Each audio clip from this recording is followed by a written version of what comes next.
Ka pyetje që nuk bëhen për të marrë përgjigje, ka pyetje që bëhen sepse shpirti nuk mban më heshtjen. Pyetja e Dolces ishte e tillë: pse po më tradhton me Alben? Dhe më pas, ajo që i dha pesh gjithë bisedës, gjithë marrëdhënies, gjithë dhimbjes, a nuk t'i plotësova kushtet? Në këtë pyetje nuk kishte vetëm xhelozi. Nuk kishte vetëm zemërim. Kishte një përpjekje të fundit për të kuptuar nëse dashuria e saj kishte qenë reale apo thjesht një kontratë emocionale që ajo e kishte respektuar, ndërsa tjetri jo, një.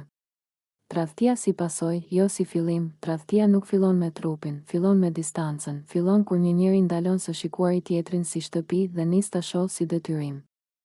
Kur fjalët duhet zëvendësojnë fjalët dua.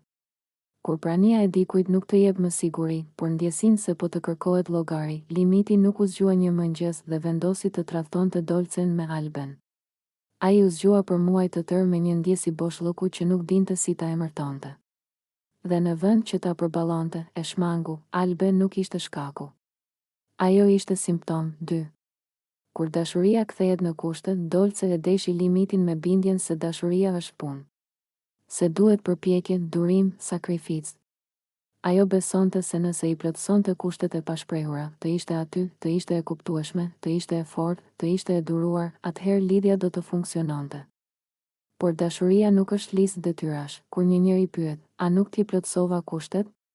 Kjo do të thotë se dashuria ka humbur natyrshmërinë e saj dhe është kthyer në provë performance.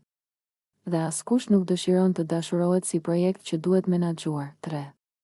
Limiti dhe frika nga thellësia. Limiti nuk ishte i keq. Ai ishte i papërgatitur. Ka njerëz që dëshirojnë dashuri, por tremben nga intensiteti i saj. Tremben nga përgjegjësia që sjell të jesh i dashur vërtet. Sepse të jesh i dashur do të thotë të shohësh veten përmes syve të dikujt që pret prej teje ndershmëri. Dolce ishte e thellë. Dhe thellësia kërkon guxim. Albe, nga ana tjetër, nuk kërkonte. Ajo nuk pyeste. Nuk priste. Nuk vendoste pasqyra përballë limitit. Dhe ndonjëherë njerëzit zgjedhin lehtësinë jo sepse është më e mirë, por sepse është më pak kërcënuese. 4. Tradhtia si arratisje. Tradhtia është një formë arratisjeje, jo nga partneri, por nga vetja. Limiti nuk tradhtoi sepse Dolce nuk mjaftonte. Ai tradhtoi sepse nuk dinte si të ishte mjaftueshëm për dikë që e donte seriozisht.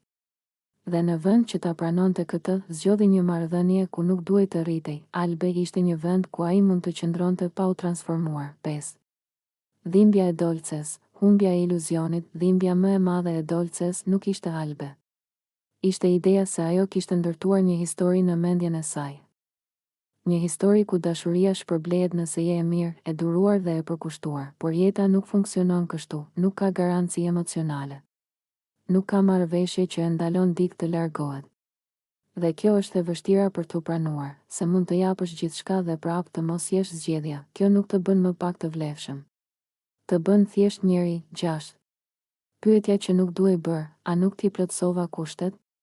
Është pyetje që nuk duhet t'i drejtohet kur vetes, sepse dashuria nuk duhet të fitohet duke u zvogëluar apo duke u përshtatur pafund. Kur dikush largohet, nuk është gjithmonë sepse ti ke munguar, por sepse ai nuk ka ditur të qëndrojë. Dolce nuk humbi limitin, ajo humbi një iluzion, dhe ndonjëherë kjo është fitore, edhe pse them. 7. Përfundim. Dinjiteti pas dhimbjes. Eseja e kësaj historie nuk është për tradhtin.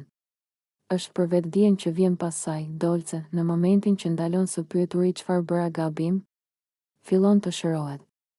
Sepse e kupton se dashuria e vërtet nuk kërkon të jesh më pak, por të jesh plotësisht vetja. Dhe limiti? Ai do ta kuptoj më vonë se nuk humbi një grua sepse ajo ishte shumë kërkuese, por sepse ajo ishte shumë e vërtet për dikë që ende nuk kishte mësuar të jetë i tillë.